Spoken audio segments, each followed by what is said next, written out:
I'm joined on the line by Andrew Ashdown, Reverend Andrew Ashdown, who's recently returned from Syria. Hi, Reverend Ashdown, and welcome to the Politics Show. Good evening. Hello. Could you tell us a little bit about how you first got interested in international affairs? You're obviously not your average local kind of parish vicar. Well, no.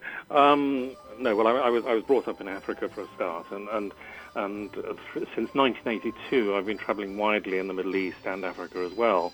But over the last 25 years, I've been a regular visitor to the Middle East, particularly Israel, Palestine, Jordan, Syria, Lebanon, Egypt. I first went to Syria in 2003 and visited several times prior to the conflict, taking several groups into Syria as well to meet with faith communities there, and have visited the country 6 times since April 2014, 3 times, in fact, in 2016, having just returned a few weeks ago. I've been very much interested in the whole region as a place of faith communities and encounter and history and you know, the whole importance of the region on so many levels. Give us an idea of sort of paint a picture, if you can, for what Syria was like when you were there back in the early noughties. Yes, one of the reasons I fell in love with the country was because it was diverse, it was pluralistic, it was actually remarkably peaceful. From a religious and a social point of view, it was actually regarded as one of the beacons of the Middle East. I mean, it was one of the most relaxed in terms of faith communities, in terms of social attitudes and outlooks, and you would see this tremendous diversity. It is one of the most diverse countries in the region of faith and ethnic communities as well. And of course, I put this very strongly. It was the social and religious aspects that were particularly striking. Of course, there are political issues which were on a different level as well. But visiting Syria, you would see it as a country of great beauty, of friendly people, of acceptance and tolerance between different communities for the most part. And one that was trying to engage with the people and the outside world as well. Well, I mean, some have said, haven't they, that actually the President Assad had a kind of feared secret police which was keeping everyone cowering. Well, yeah, you didn't actually see that. That wasn't the atmosphere you had. Now, I've been in situations in other countries where you had a genuine sense of fear. I think I've got many friends in Syria from all different communities. And I've met hundreds of people of different communities. And their message was, if you kept your head down politically, life was fine. And so it wasn't a question of cowering. People would not try not to get involved in politics, but actually on all other levels, life was good. It was one of the sort of freest, in inverted commas, I stress inverted commas, countries in the whole of the region, where people had a freedom of faith and social attitudes. It was in the political dimension that there wasn't that total freedom. But it wasn't a question of people cowering, and one certainly didn't get that impression when talking to people. People were certainly cautious talking politically, but at the same time, I've been talking with hundreds of people even since 2014, and people are very open and candid about their different views and openly critical at times of the government and aspects of the government and so forth. So, no, if you visited Syria, you wouldn't get that sense of cowering and fear, which actually there might be in other places as well. Okay, what about the difference between the way the Christian faith plays out and the way it is expressed in Syria compared to here in Britain? Christianity and Islam, I mean, at the heart of Syrian life, I mean, it's really important to recognize that for most Syrians, of whatever faith or whatever community, faith is an essential part of their life, an essential part of living one's life itself. In Syria, you still, even now, in the government-controlled areas, you still see mosques and churches side by side. I was there just for Christmas, and actually Muslims and Christians together were celebrating Christmas on the streets, and Christmas decorations everywhere, and people going to church or the mosques as they will, as I say, side by side. And that faith has been lived out for centuries, generations. I mean, Christianity was there way before it came to Europe. I mean, it came with St. Paul. I mean, the Melkite patriarch of Syria says Christ was born in Palestine, but Christianity was born in Syria, and that's absolutely true, actually. So it's very much a part of the makeup of society, and Christians are an important part of that society, and generally have been accepted as such alongside other members of the community. Okay, so what did you see before Christmas? I mean, certainly every night on the news here we were getting these awful tales of civilians being attacked by the Syrian Arab army in Aleppo. Yes, well, I was in Aleppo before Christmas, and it was a deeply profound experience. I was in there actually as the city was liberated, as the vast majority of people saw it, from the last pockets of so-called rebel resistance, most of whom are terrorist groups, extremist terrorist groups. I visited East Aleppo. I visited the refugee centers for the people coming out of East Aleppo. And in fact, the stories that the people were telling were a complete contradiction of what we were being told in the Western media. We spent a few hours at reception centers where people had come from East Aleppo just days before, and they were coming and they were telling how the rebels had been committing murders, killing anybody who opposed them or showed any signs of supporting the government, firing on men, women and children who were trying to flee, withholding food or trying to sell food at exorbitant prices which they couldn't afford, withholding medical aid, torture, imprisonment. All these things and rape. These stories were coming consistently from the people, and they were so happy to be out of it. And when the city was declared to be free, not only was the vast majority of the city, of course, is West Aleppo, which was being bombarded constantly by the terrorists themselves, which we didn't read about, and as the majority of the population of the city, they were celebrating in the streets when the last pockets were cleared. But so actually were the vast majority of citizens coming out of those areas who were delighted to be freed from the terrorist occupation. So the narratives we've been getting have been extremely one-sided, and actually in some cases downright misleading, to put it mildly. Well, look, Andrew, I found it very easy to get hold of you and get you on this programme. Have you been on things like Channel 4 News? Because as someone who's British and obviously quite reliable and has just been in the middle of the war zone, I would have hoped that anyway the mainstream media would have embraced you and listened to your tale. No, I did. I contacted Channel 4 from Aleppo because there were no British journalists there. There was not one international media agency visiting the reception centres, talking to the tens of thousands of refugees coming out of East Aleppo and listening to their stories, which were contradicting the mainstream media. I contacted Channel 4. I got no reply. I contacted the BBC. The BBC local television gave me 2 minutes and cut me off as soon as I mentioned the stories of the refugees coming, which are contradicting mainstream media. And I was on a local radio station. They gave me a few minutes and tried to steer me away from the message that I was actually trying to convey.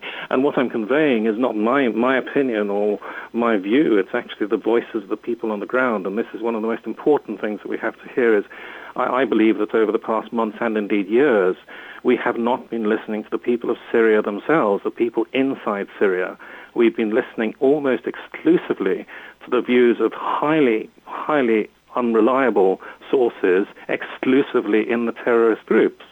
And now that many of those areas have been freed, cleared, and civilians have been able to come back and be freed from that, they're telling what actually went on, and it's quite different to what we've been informed. That doesn't mean to say that there wasn't bombing. I saw the bombing of the last area of East Aleppo, and it was quite horrific to behold. But I was glad to hear that actually most of the civilians had left that area the day before, so that particularly intense bombing that I witnessed was mostly the terrorist groups that were left. But what we mustn't forget is that for the last 4 years in Aleppo, West Aleppo has been constantly bombarded by missiles and hellfire cannon, which have been launching death and destruction on schools and hospitals and individuals as well. But we don't hear about that. We haven't been hearing about that. How does your faith inform your interpretation of events over there? My faith is about listening. First of all, I think as a people of faith, we've got to listen to people and love, okay? It's at the heart of it is loving and listening to people of all communities, particularly those who are suffering.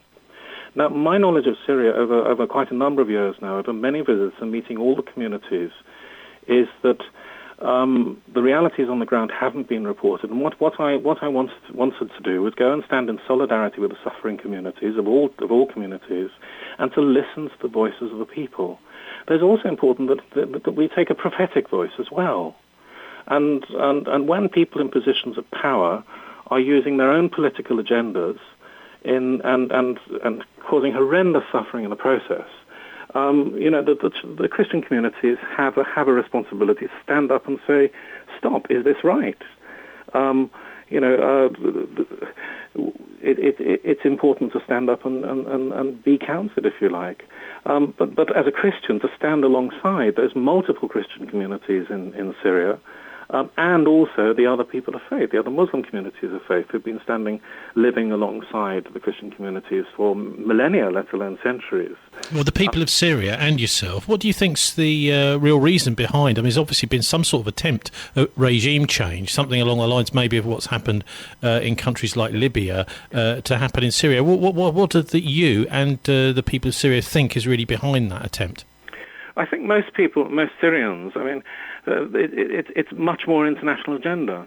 Frankly, I don't think our governments care much about human rights or human conditions. I don't think that's the agenda behind it at all. I think it's much bigger agendas. It's about the wider political axes and wider political influences and agendas and interests.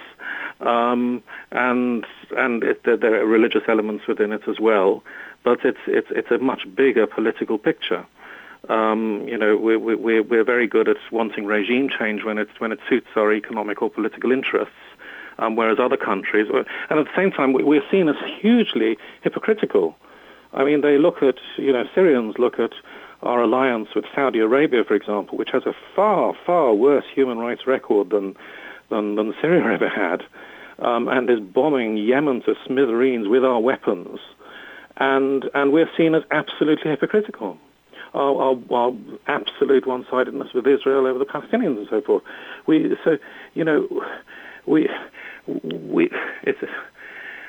Sorry. I lost. It's okay. It's a bit frustrating, isn't it? I mean, do you think it has very much affect this? Because, I mean, we'll be discussing a story after we finish talking to you, Andrew, about the way that Turkey is turning away from NATO and the United States and more towards the Russians. Also, the same exact thing is happening in the Philippines, where the people in the Philippines have decided actually that they've had enough, really, of dealing with the United States over many years, many decades of US control of the Philippines. Do you think eventually that hypocrisy you've been describing there filters down to change people's, once I suppose the British and the Americans and the West generally loses the battle for hearts and minds? Well, I've seen this. I've been travelling to the Middle East, as I said, for 30 years, and I've seen the change in attitudes towards the people in the West. And this has been largely because of the actions and the policies of the West in the region itself. Causing chaos, mayhem, destruction, and utter chaos in the region in so many levels, and never learning, and then arming brutal groups and siding with, it's just been appalling what the positions we've taken. So yes, I think there is a change. I think you're right. I think people in the region, there's a shift in alliances, whether we like it or not. And obviously in the West we don't like it, but actually the West has played an appalling role in helping to destroy so many countries, actually, and just does not seem to learn.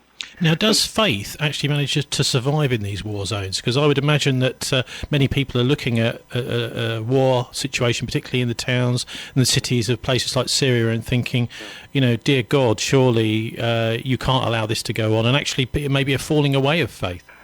Actually, quite the opposite. I think it is so profoundly inspiring and moving to witness and to see. That for example, in the churches, yes, okay, it's estimated that about only a quarter of the Christian population are still there from those that were there before the conflict, And yet the dedication of those people to their faith, both the Christians and the Muslims, is quite inspiring to behold. The local communities are doing enormous amounts of work to serve the internally displaced. Remember that there are 6.9 million internally displaced people inside Syria. That's more than all the refugees outside Syria combined. And they're being looked after by the Syrian government, by the Syrian Red Crescent, by the Syrian people, by the communities themselves.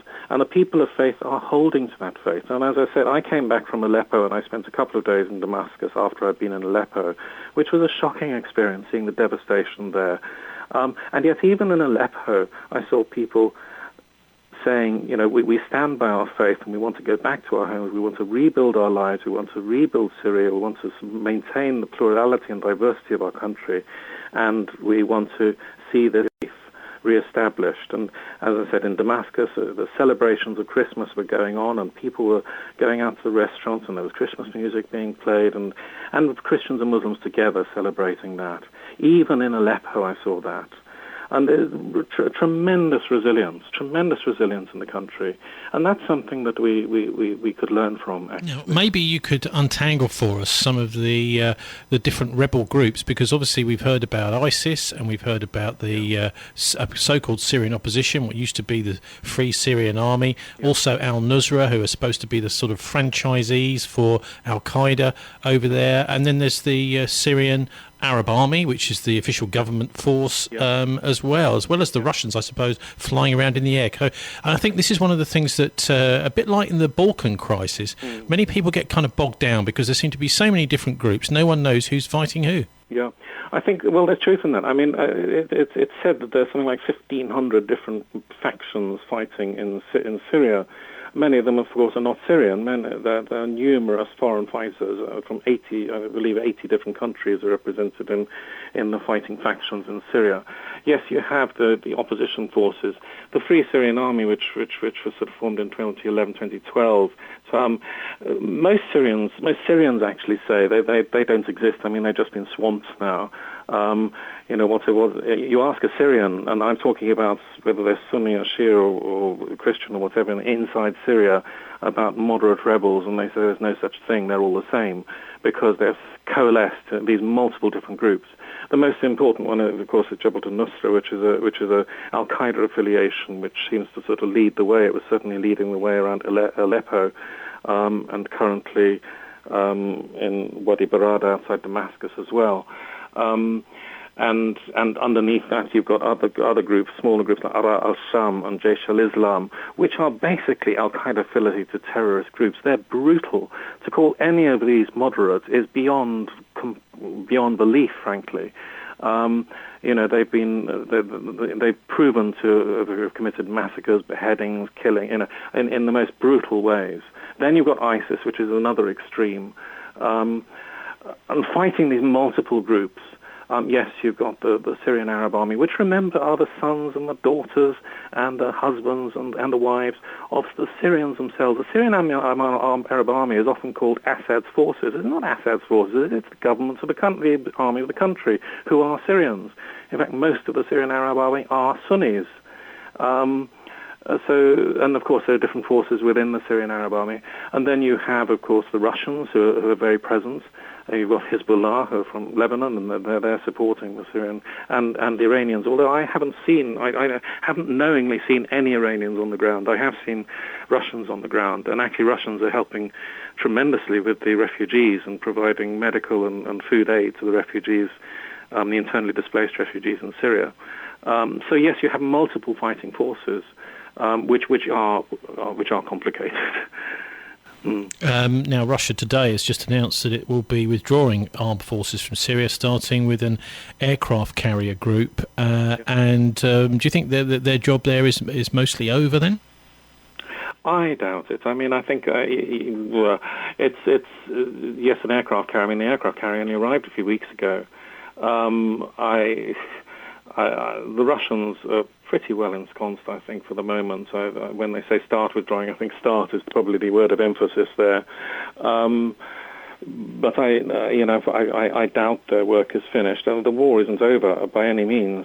and who knows where it's going to be. Well, I'll tell you what, I'll put a link up on our show page to a website called Southfront, which is regular maps of who controls what bits of Syria. But I'll tell you what we'll do now, if you can hold on with us a minute, Andrew, because we're going to have a listen now to a US point of view on Syria, and this is the BBC's Gordon Correra speaking earlier this week to the CIA Director John Brennan, and he's got a lot of advice for the Trump administration, which is going to be taking over in 2 weeks' time. And of course, John Brennan has actually been sacked by Donald Trump, so some would say he's been causing a few difficulties before he goes. But let's have a listen to, for a couple of minutes now, to Gordon Correra from the BBC interviewing John Brennan on the subject, the very subject that we've been talking about just now, Syria.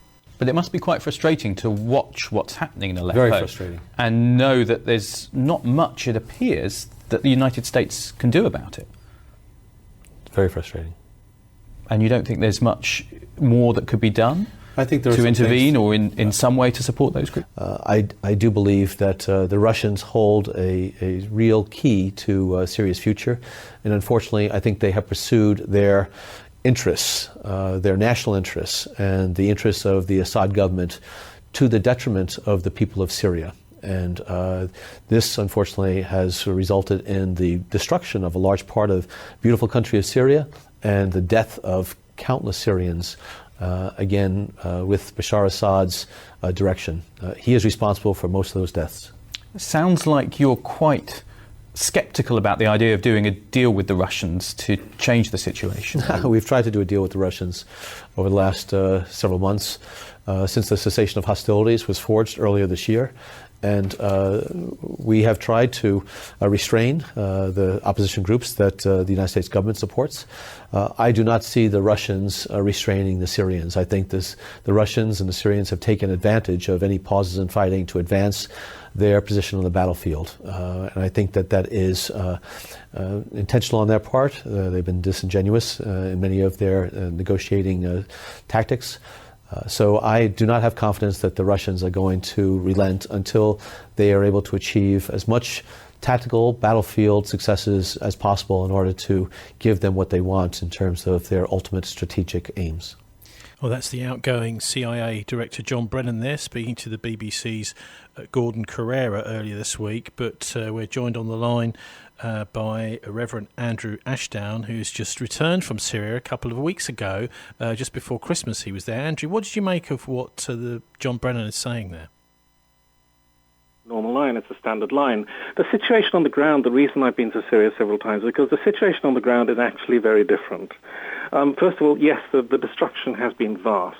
What's really interesting in Aleppo, though, remember that, first of all, Aleppo is a divided city. The vast majority of the population live in Western government-controlled Aleppo, and the rebels have controlled the eastern part of the city, and it's that that's been largely destroyed. But the destruction is not largely from the air, from bombs.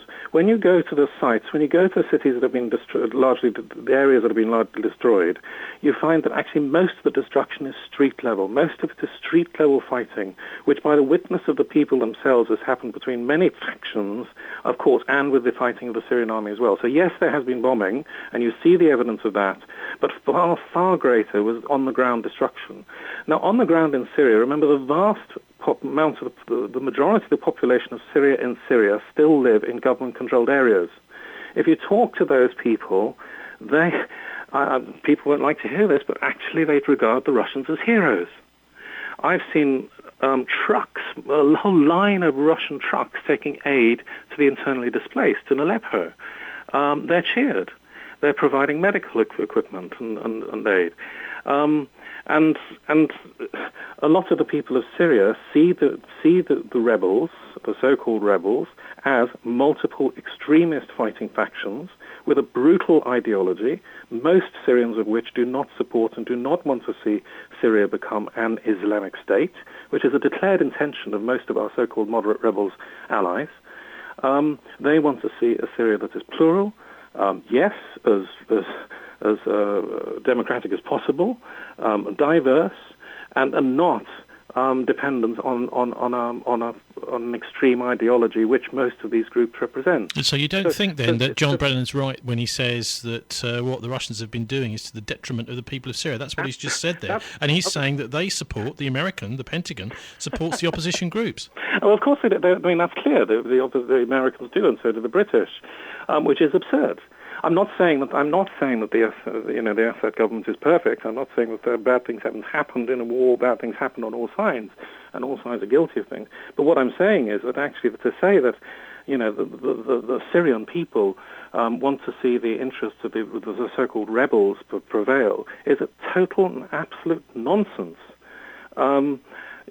Most of the Syrian people, who the majority are still, I stress, in government-controlled areas, support the Syrian army, and actually are really appreciative of the Russians, who they regard as their saviors, because in fact Russia did, in 2015, pretty well prevent the fall of Damascus to rebel forces.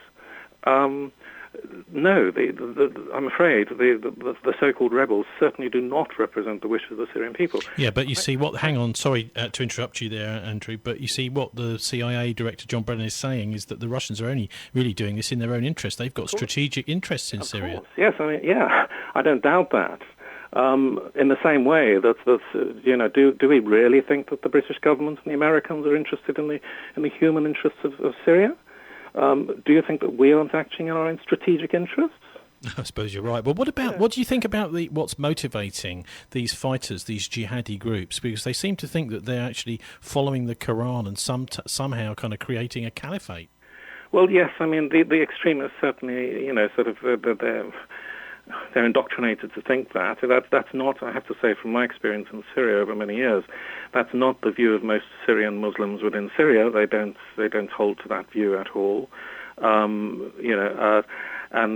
that's most Syrians, including many Sunni Syrians, are absolutely appalled by that ideology and do not hold to it at all. As I said, if you go to talk to many Sunnis in Syria, they do not support these extremist rebel groups at all. Of course, there are political interests that they've been fighting about, but the religious ideology is an obscene ideology. Yeah, do you think maybe that religion has been being used? Maybe, I mean, someone would say that it was in Northern Ireland as well, for example. But do you think you've seen that in Syria? Absolutely. I think the religious sectarian interests have been used and abused, in order to fuel the conflict and the interests of different communities. Everybody's got interests. I think you've got to acknowledge that. You can't sort of accuse one party of having interests when everybody has interests, I think the faith issues have been stoked by certain groups in different ways. How would you, before we say goodbye, could you just leave us with your thoughts about how we should interpret what we see on mainstream media in order to try and get to the truth? Or is it not worth bothering with that? Should we go to get stuff from the internet, for example? I think that you have to look around. I'm consistently appalled by the mainstream media. I've been visiting the Middle East, as I say, for 30 years, and rarely have I seen the mainstream media reflecting a genuine, accurate and fair picture across the region, to be honest. And Syrian reporting has been absolutely diabolical. And as a regular visitor to Syria prior to the conflict and during the conflict, I can say it barely reflects realities on the ground. It's been profoundly twisted and misrepresentative. But yes, I think you need to look at different news media and also online. And I think that there's a lot going about on the social media. And yes, there's a lot of rubbish out there as well. But getting different perspectives is important. There are multiple perspectives. There are multiple narratives, and no one narrative contains the whole truth. We've been fed one sole narrative for 5 years now. A lot of it twisted and a lot from very dodgy sources. But we have to look around. I want to just finish, if I've just got 30 seconds. There are three messages that have come from the Syrian people. Now, what I often say, what my view is not important. I don't really care what my view is. What I care about is the people of Syria and their voices, which is why I've been to Syria, to listen to their voices. And what I share is their voices, not mine. Their message is threefold. First of all, their cry to the Western community is to stop supporting terrorism. Frankly, most of the so-called moderates we support are terrorist groups, affiliated to brutal terrorist organizations. Stop supporting all terrorism. Stop supporting all arms. End the fighting. 2, listen to the people of Syria. Now, I've met with all the internal opposition leaders in Syria, and they say, why is the world listening to all these exiles who haven't been in Syria for 15 years for whatever reason, and they're the voices that represent Syria? No, they don't. The people inside Syria represent Syria. Listen to the people inside Syria. We hardly ever hear voices from inside Syria. The people on the ground, actually, what they're saying. And thirdly, talk to all parties, to exclude, whether you like him or not, to exclude the president of the country, which on a major perspective, on a genuine perspective, by international law has been protecting his country from international terrorism. On another perspective, you can't exclude the president of a country, whether you like him or not. You've got to include all Syrian parties. Well, it's worth mentioning as well, isn't it, that Assad won an election 2 years ago with something like 86% of the vote.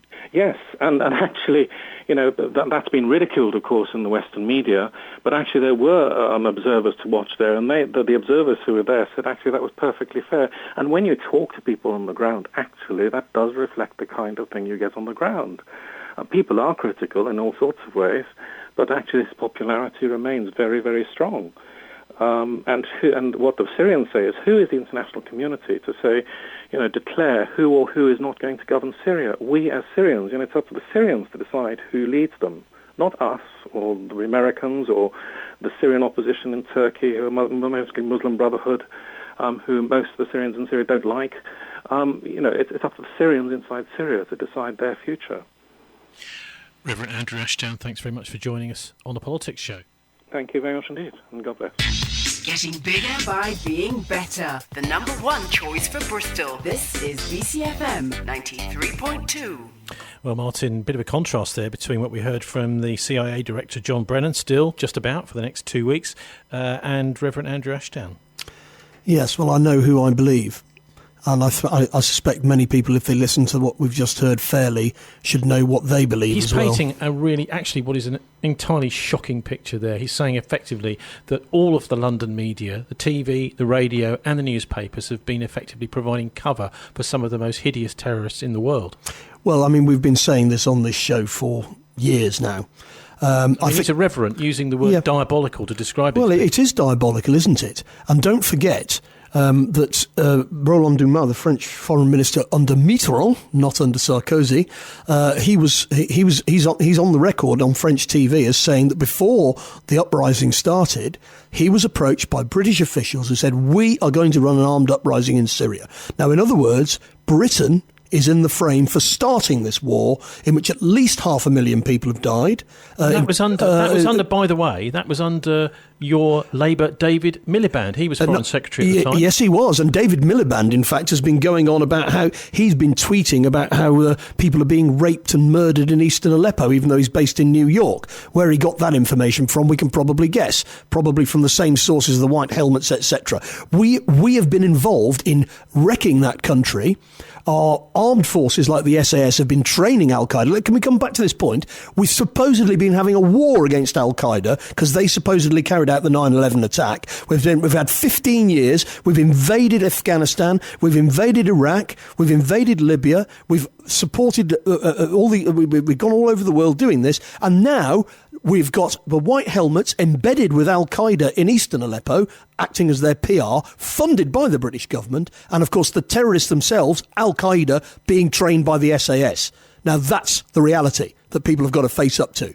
Al-Qaeda is our creation, not just our creation in the 1980s, our current creation. And if we want to defeat Al-Qaeda, maybe we have to start knocking down some British Army generals. What about the assertion that he's making there, though, about the media? Because this does seem to be one of the main things, is he's really railing against the fact that we're just getting a completely distorted picture where the media, almost all the time, the mainstream press from London, has been backing these terrorists. Well, indeed, and don't forget, we've got the Brigade 77, which is a part of the British Army, which spends all of its time on social media, essentially spreading lies about what's going on. I sent you an article this week which was published in The Guardian in 2011, I think, when the rebels had just appeared in Aleppo. and they interviewed. This was when Western media were still reporting from the ground. And they interviewed a local rebel commander, and he said, well, the problem in Aleppo is that 70% of the population don't support us. And that would be a problem, wouldn't it, for a guerrilla army?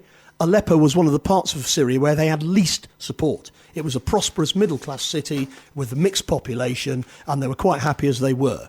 And the rebels turned up and said, no, we're going to have a war to create a caliphate here, supported by the Americans and the British. Well, it's interesting, isn't it, that Donald Trump has decided he's had enough of the CIA director, John Brennan, reported on National Public Radio in the US. He gave another interview. The head of the Central Intelligence Agency, John Brennan, said in an interview with NPR, bloodshed in Syria was partially because of their role in the war. I think we always like to say that we wish we would have been able to make a difference in a way that would have prevented the slide and the situation there, Director John Brennan said in an interview with NPR. There's no way you can divorce yourself emotionally or mentally from these situations that you play a role in, Brennan said, adding that he felt some responsibility for the horrific bloodshed. Well, what he means by that is we should have bombed some more. I mean, John Kerry this week said, who was Obama's, Secretary of State, said that he blamed Britain for us not going to war in 2011. Well, Brennan carries on. The insurgency is not going to go away until there's some type of viable and genuine political process that will bring to power in Damascus a government that is representative of the Syrian people, Brennan said. Well, it's just more blah, blah, blah. In 2011, the Syrians had an election which Assad won overwhelmingly. And in actual fact, Assad is emerging as a major figure both in Syrian, Middle Eastern and world politics. He and his lovely wife, Asma Assad, both of whom were brought up in Britain and speak perfect English, are regarded in many parts of Syria and elsewhere as on a par with somebody like Abraham Lincoln. They've held the country together. They've squashed a racist rebellion by slave-owning jihadis. And not only and you know what? If you're up against that sort of opposition, maybe there is no point talking to them. Maybe the Russians are wrong here to call a ceasefire. I'm sure that won't be very popular on the ground in Syria. They say, well, hang on a minute. But the Russians, in fact, are playing a mediating role. They're trying to say if they can find somebody to talk to that's worth talking to. But if I was an ordinary Syrian, I'd say, to hell with that, let's kill them all off and get rid of them, including their British Army and US Army backers. They've got to be made to pay a price as well. They need to be sent home in body bags, don't they? Martin, one of the things that the mainstream press just do not report is the number of foreign fighters in there. They're really not Indeed. Syrians fighting. The US roadmap to balkanize Syria is an excellent article by Pepe Escobar back in September. He's dug out some Defence Intelligence Agency document which was declassified in May last year from 2012. It says, it talks about the empire of chaos's real agenda in Syria. That's his words. He says, quoting from the document, he said, the West, Gulf countries and Turkey, who support the Syrian opposition, is the possibility of establishing a declared or undeclared Salafist principality in eastern Syria. And this is exactly what the supporting powers to the opposition want in order to isolate the Syrian regime, which is considered the strategic depth of the Shia expansion in Iraq and Iran. Well, what he's hinting at there is the role, strategic interests of Israel. Which have also and they've also been involved in this as well. We've talked a lot about this. It's not just the British generals and US generals that need to go home in body bags. It's also Israeli generals as well, isn't it? We've talked about this balkanisation of the Middle East planned by Oded Yinon, haven't we? Yeah, the Yinon plan came out in the 1980s. Said we want to balkanise all of our neighbours through creating civil wars in their countries. There's one great hypocrisy. Exactly what they've done. One great hypocrisy here, which is that we're talking about terrorists. The whole definition of terrorist is about a non-state actor, and yet actually it looks as if the West has been backing terrorism to a massive extent. Well, of course they have. They've been backing them all the way. And what Syria shows me is that the pretense that Al-Qaeda, which was set up by the Western intelligence services with the cooperation of the Saudis in the 1980s to kill Russian conscripts in Afghanistan, and then they said, oh, Al-Qaeda's gone rogue, we've lost control of it, they've carried out 9/11, what can we do? I think that they've been in control of it all along. I think the Saudi intelligence services, working with the British, the Americans and the Israelis, have controlled Al-Qaeda from the get-go, and they still control them today. They've got to be defeated. Al-Qaeda must be defeated. I'm not a pacifist. Let's defeat them. Let's go north a little bit to look at Turkey, because last weekend over New Year's there was a horrific attack on a nightclub there. Although there seems to be immediately completely conflicting information coming out about how many attackers there were. For one example, on BBC World News, they had one of the people who was hiding in the nightclub and managed to survive on there, saying that she saw either 2 or 3 attackers, and yet all the mainstream press is saying there's only one guy, and we think we know who he is, and we're now after him. Well, in Turkey, over many years, people are very well aware that the deep state involves itself in false flag terrorism. It's a fact of life. Top US Turkish generals were sent to prison by the Erdogan regime when it first came to power some while ago, because they were convicted of carrying out terrorist attacks which made to look like Islamist attacks, made to look like left-wing attacks, made to look like Islamist attacks. And it's a fact of life. That's what goes on. Okay. That's the real world. Also, the US warned Turkey of potential ISIL attack over Christmas, says... and the New Year, says the US government sources anyway. The message, titled Security Message for US Citizens New Year's Eve Celebration, also urged US citizens to be mindful of this when deciding to attend public gatherings for New Year's Eve celebrations in Turkey. Well, one of the suspicions must be, knowing what we know, that the assassination of the Russian ambassador and the attack on this nightclub, which was half full of foreigners, these could be carried out by the same NATO intelligence services, the Israelis and the Saudis, who've been backing the terrorists on the other side of the border in Syria. And I'm pretty sure that plenty of Turkish police officers will be very well aware of that possibility. Meanwhile, looking west a little bit, the US has sent 3,600 tanks against Russia, and a massive NATO deployment is underway. This is Operation Atlantic Resolve. It's in full swing. 2,000 American tanks are being sent in coming days from Germany to Eastern Europe, and 1,600 tanks are being deployed to storage facilities in the Netherlands. At the same time, NATO countries are sending thousands of soldiers in towards the Russian borders. According to US Army Europe, 4,000 troops and 2,000 tanks will arrive in 3 US transport ships to Germany next weekend. From Bremerhaven, US troops and a huge amount of military material will be going to Poland and other countries in Central and Eastern Europe. Well, what's happening is that the CIA and others in the deep state in the US are trying to create a situation where whatever Donald Trump may think, he is going to have to continue the policy of confrontation with Russia, and also, the wars to obtain power in the Middle East. And of course, Trump's a deeply contradictory figure, because he talks out of one side of his mouth about building a better relationship with Russia, and on the other side of his mouth, he supports the far right in Israel